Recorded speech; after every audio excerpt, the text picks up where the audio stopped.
everyone's phones are off. Audio check 1, 2, 3, 4, 5, 6, 7, 8, 9, 10. Cuts, main, got it? Yeah, appreciate it. Thanks. Thank you. That's what I'm saying. Cool. That's what it is. How was the phone? One of those screw in the cameras. Yeah, that's what I'm saying.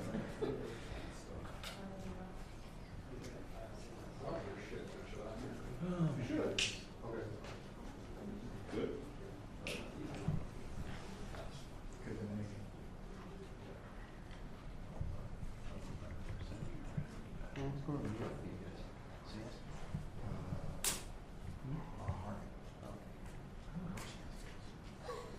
Why doesn't Susie travel anymore?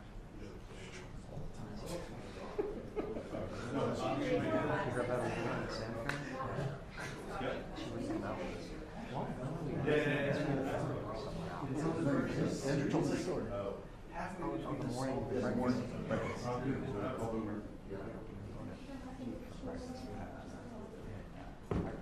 I was part of it. I saw it a couple years ago. He said, wait, Susie. He's like, let's text her for now. I said, Susie, any chance you can speed up a little bit? She goes, you know, give me yeah, okay, no worries. She said no worries. I said, yeah, that's what she did in the hotel. No. She went to a really nice house.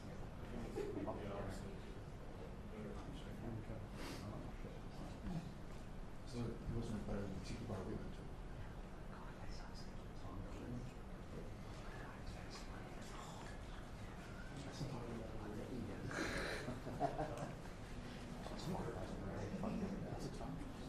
There's a tiki bar at the bottom of the Fairmont Hotel.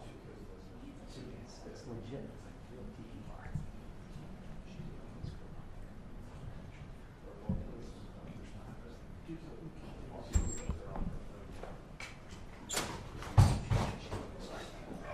It was just my big toe. You got another one.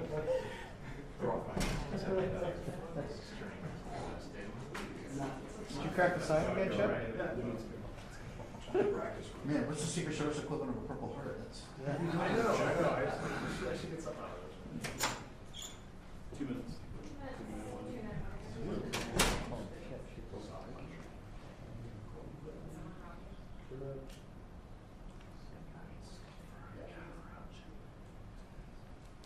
Are you do that?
Good afternoon, folks. Sorry to keep you waiting a few minutes. 45 years, the United States Supreme Court has recognized the college's freedom to decide how to build diverse student bodies and to meet their responsibility of opening doors of opportunity for every single American.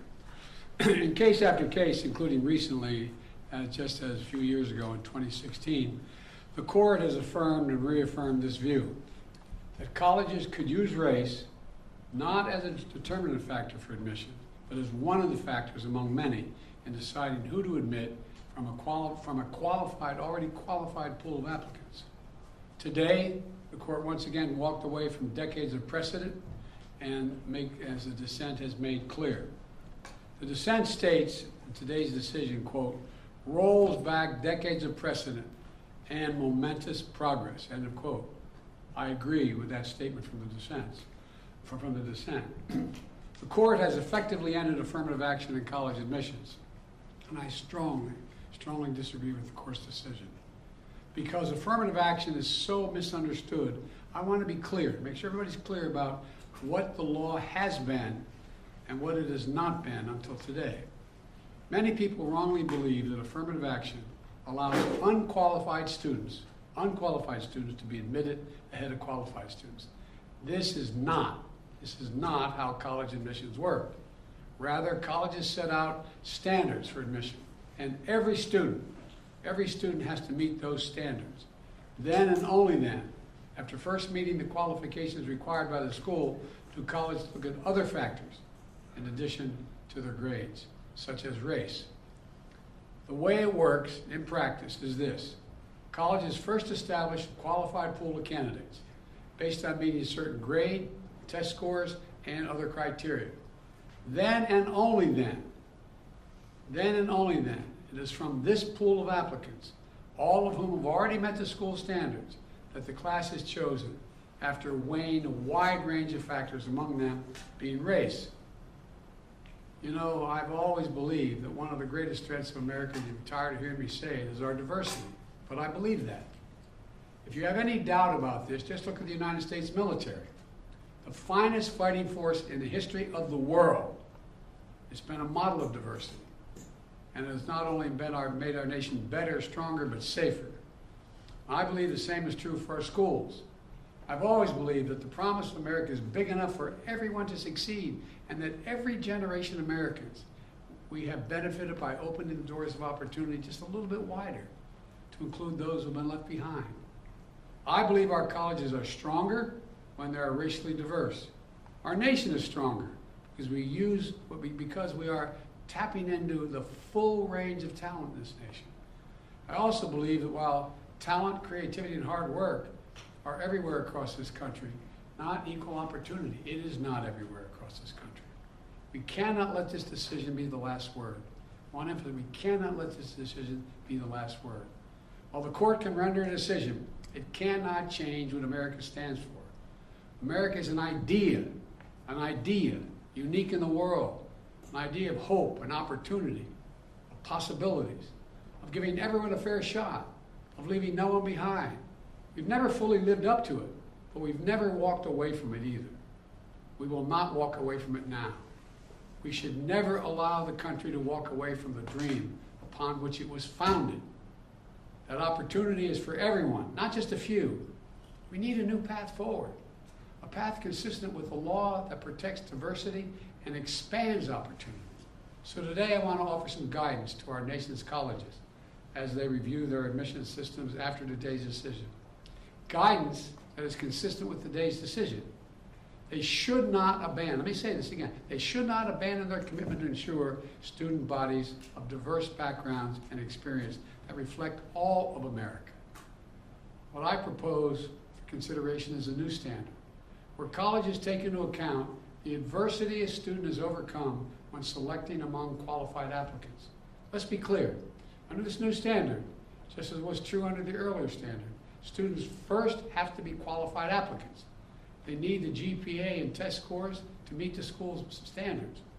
Once that test is met, then adversity should be considered, including students' lack of financial means, because we know too few students of low-income families, whether in big cities or rural communities, are getting an opportunity to go to college. When a poor kid, maybe the first in their family to go to college, gets the same grades and test scores as a wealthy kid. His whole family's gone to the most elite colleges in the country, and his path has been a lot easier. Well, the kid who faced tougher challenges has demonstrated more grit, more determination, and that should be a factor that colleges should take into account in admissions, and many still do. It also means examining where a student grew up and went to high school. It means understanding the particular hardships that each individual student has faced in life, including racial discrimination that individuals have faced in their own lives. The court says, quote, "Nothing in this opinion should be construed as prohibiting universities from considering an application's discussion of how race has affected his or her life, but be it through discrimination or inspiration or otherwise," end of quote. Because the truth is, we all know it, discrimination still exists in America. Discrimination still exists in America. Discrimination still exists in America. Today's decision does not change that. It's a simple fact. If a student had to overcome adversity on their path to education, college should recognize and value that. Our nation's colleges and universities should be engines of expanding opportunity through upward mobility. But today, too often, that's not the case. Statistics, one statistic, students from the top 1% of family incomes in America are 77 times more likely to get into elite college than one from the bottom 20% of family incomes. 77% greater opportunity. Today, for too many schools, the only people who benefit from the system are the wealthy and the well-connected. The odds have been stacked against working people for much too long. We need a higher education system that works for everyone, from Appalachia to Atlanta and to far beyond. We can and must do better, and we will. Today, I'm directing the Department of Education to analyze what practices help build more inclusive and diverse student bodies and what practices hold that back. Practices like legacy admissions and other systems expand privilege instead of opportunity. Colleges and universities should continue their commitment to support, retain, and graduate the first students and classes. And companies who are already realizing the value of diversity should not use this decision as an excuse to turn away from diversity either. We can't go backwards. I know today's court decision is a severe disappointment to so many people, including me. But we cannot let the decision be a permanent setback for the country. We need to keep an open door of opportunities. We need to remember that diversity is our strength. We have to find a way forward. We need to remember that the promise of America is big enough for everyone to succeed. That's the work of my administration, and I'm always going to fight for that. And I want to thank you all. And I know you've been told I have a helicopter out there waiting to go up to do an interview in New York. I'll be talking more about this, a live interview. But thank you very much, and we're going to have plenty of time to talk about this. But we're not going to let this break us. President Biden, the Congressional Black Caucus said the Supreme Court has thrown into question its own legitimacy. Is this a rogue court? This is not a normal court. Should there be term limits for the justices, sir?